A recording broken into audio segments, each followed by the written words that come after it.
Bienvenidos amigos, bienvenidos. Hoy navegamos por puertos donde las historias infames, sin teorías de conspiración concebida, aparecen a primera vista.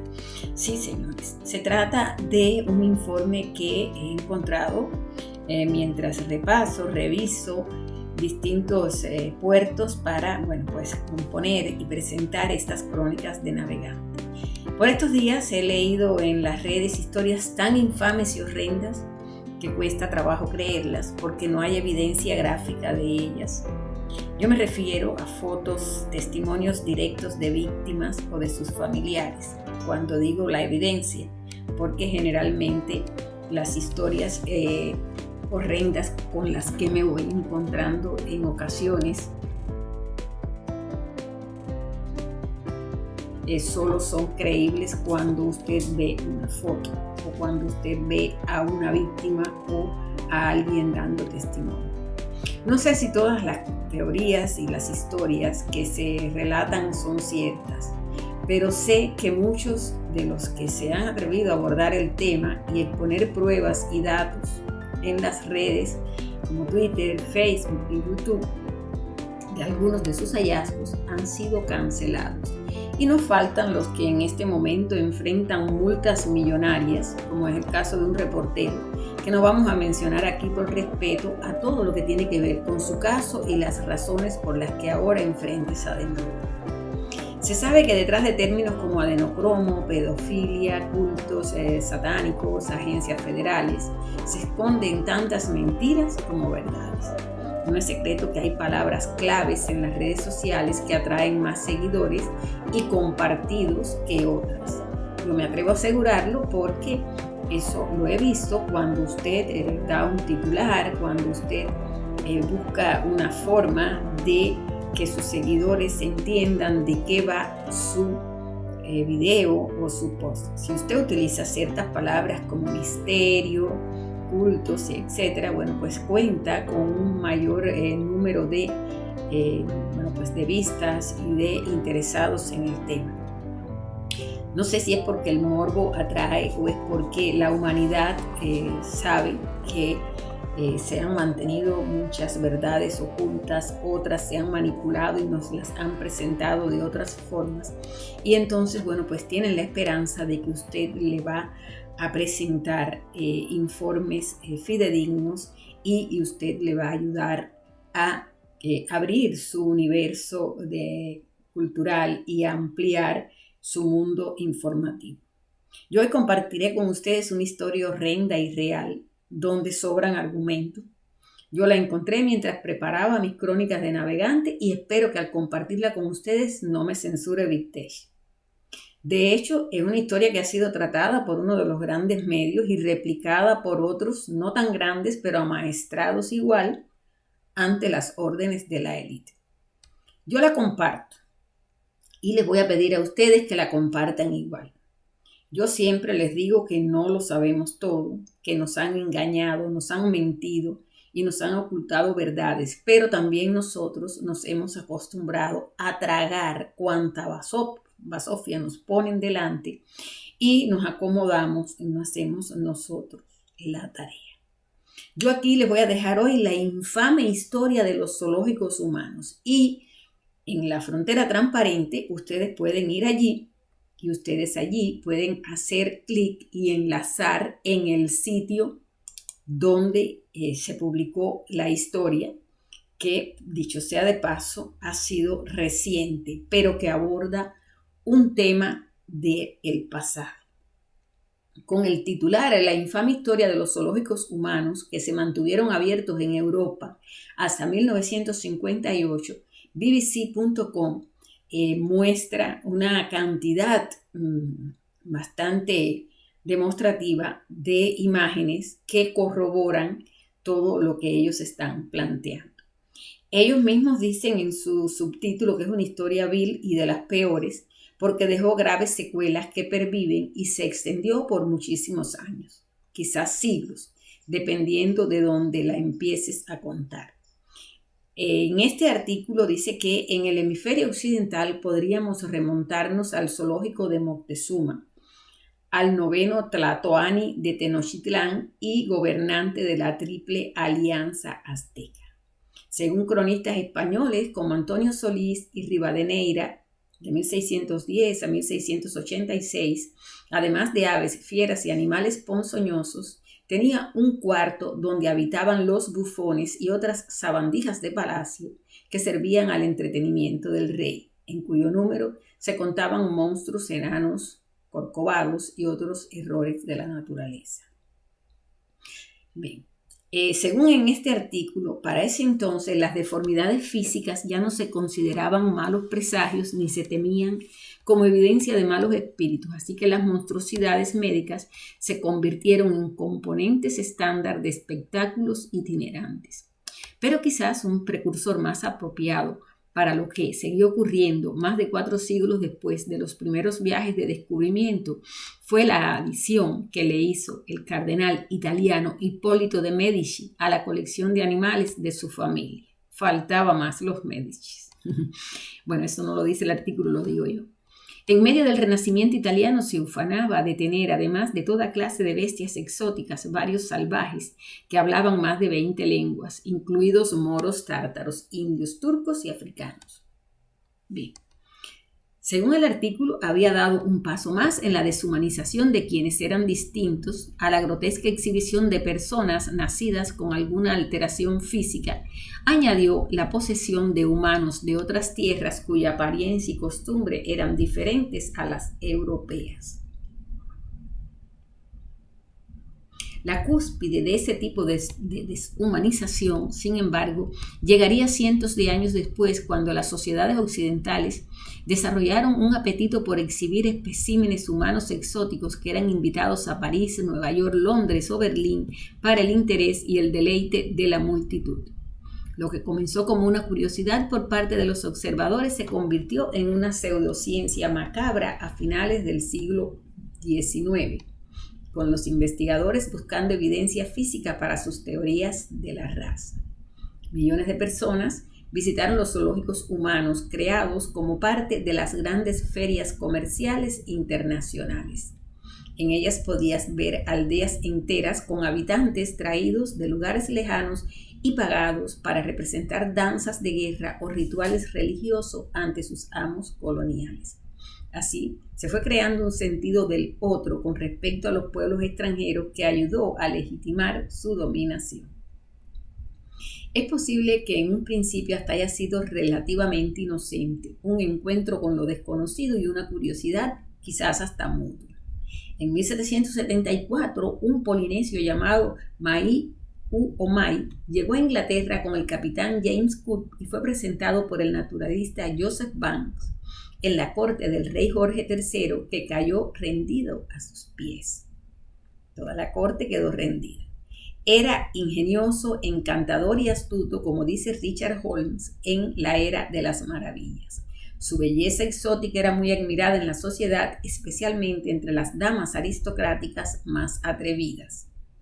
Pero ¿era un invitado o un espécimen? Si había lugar para la ambigüedad en los primeros días, esta desapareció con las nuevas certezas de la época colonial. El emblema más triste de la era venidera fue la sudafricana Saartjie Baarman, conocida como la Venus Hottentote. Nacida alrededor de 1780, fue llevada a Londres en 1810 y mostrada en feria en Europa para la delicia de los espectadores. Su gran atractivo eran sus nalgas, pues en una época en que los grandes traseros estaban de moda, la de ella eran, desde el punto de vista europeo, exuberantes. Bueno, amigos, ¿qué les puedo decir? En este artículo ustedes van a encontrar muchísimas explicaciones. No lo vamos a leer completo aquí. Ya les digo que mi interés particular es, además de llamarles la atención a ustedes en los temas tratados, es invitarlos a que ustedes por sí mismos hagan su búsqueda, hagan su análisis. Recuerden que ustedes pueden ir a bbc.com y ahí poner el titular que yo les leí pero también pueden ir a la frontera transparente desde sus teléfonos, desde sus computadoras, y pueden pues entrar allí y buscar el enlace que yo les dejo muy bien presentado para que no pasen trabajo en las búsquedas. Por ahora, les voy a poner aquí algunas de las imágenes que van usando en este artículo.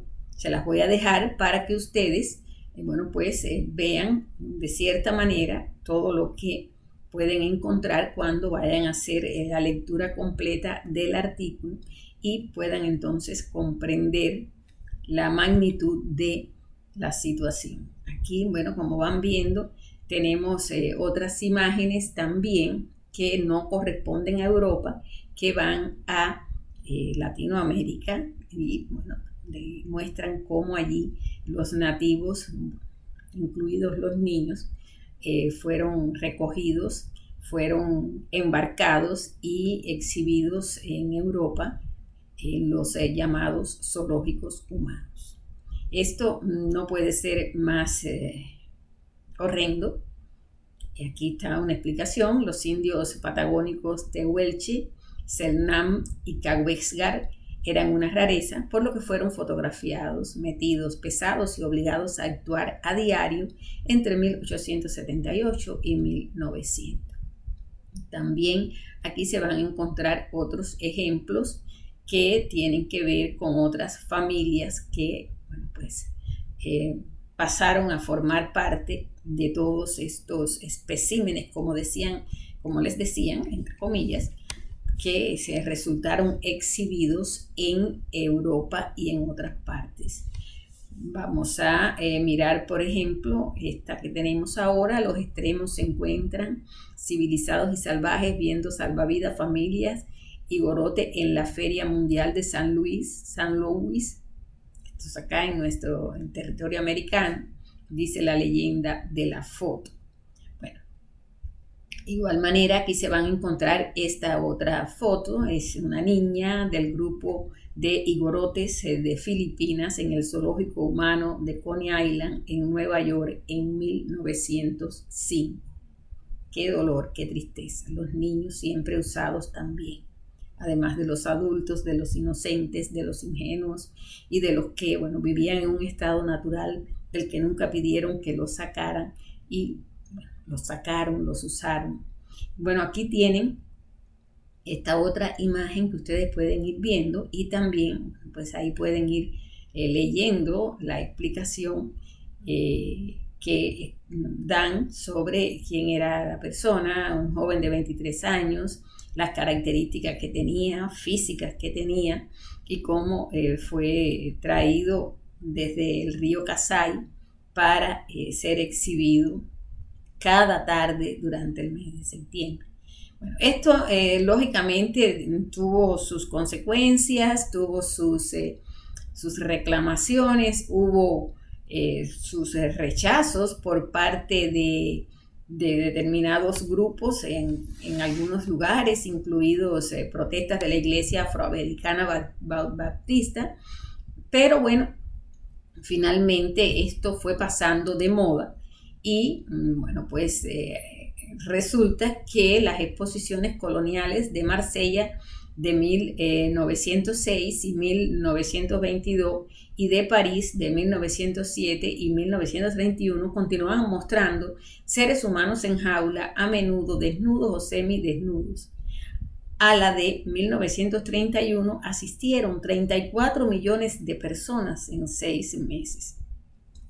Considerablemente menos personas asistieron a la contraexposición de la Liga Antiimperialista Comunista que organizó bajo el nombre La Verdad sobre las colonias. No obstante, el solo hecho de que la montaran fue una señal de que las actitudes hacia los zoológicos humanos estaban cambiando gradualmente. Aquí explica que se fueron cerrando, hubo acciones por parte de muchísimas entidades en distintas regiones en Europa y desgraciadamente duró hasta casi los años 60. Yo quisiera, si ustedes pueden leer acá, pueden ir ahí y bueno, pues reparar en que para la Feria Internacional y Universal de Bruselas de 1958, una celebración de 200 días de los avances sociales, culturales y tecnológicos de la posguerra, se instaló un pueblo típico donde los espectadores observaban a congoleños a menudo entre burlas. Si no reaccionaban, les tiraban monedas o plátanos por la reja de bambú, escribió un periodista de la época. Los congoleños se hartaron de las condiciones en las que los tenían y del abuso del público, así que el zoológico humano cerró. Fue el último de la historia. Se estima que los zoológicos humanos fueron vistos por unas 1.400 millones de personas y se sabe que jugaron un papel importante en el desarrollo del racismo moderno, destaca este artículo de la BBC. Pero si usted cree que con esto se quedó chiquito el tema, vayan allí debajo al final y allí pueden leer la increíble historia del africano que fue disecado y expuesto como un animal en el Museo de España. Y esta historia, que fue publicada en el 2016, bueno, pues en esta historia del 2016 usted va a encontrar muchísimas más explicaciones y va a encontrar todos los detalles de lo que ocurrió con un hombre africano que fue disecado y expuesto con un animal en un museo de España. Esta es una nota, un artículo de ese mismo periódico, pero de 2016. O sea, esto fue publicado en 2016 y como ya les voy mostrando, ahí tienen toda la información, todas las imágenes y tienen el lugar donde reposan en el 2016, cuando se publicó, donde reposan los restos del negro en Botsuana después de su peregrinaje por los museos de España y de Francia. A mí no me gusta utilizar los términos espantoso, no me gusta utilizar los términos escalofriantes, no me gusta usarlos porque esos términos cuando uno los usa son titulares que, bueno, en sentido general, la gente llega a ellos para atrapar, para pescar seguidores, porque saben que es la forma en que cuando usted pone tenebroso, asombroso, impresionante, increíble, pues muchos van a ir hasta allí. Pero en realidad no sé de qué manera titular esta historia, porque aquí no hay otros términos, aquí no hay otras palabras para que el seguidor del canal, del blog, tenga una idea de lo que vamos a tratar. Es sumamente repugnante, es algo espantoso, pero es una parte de nuestra historia que muchos de nosotros no conocemos, no tenemos ideas de ella.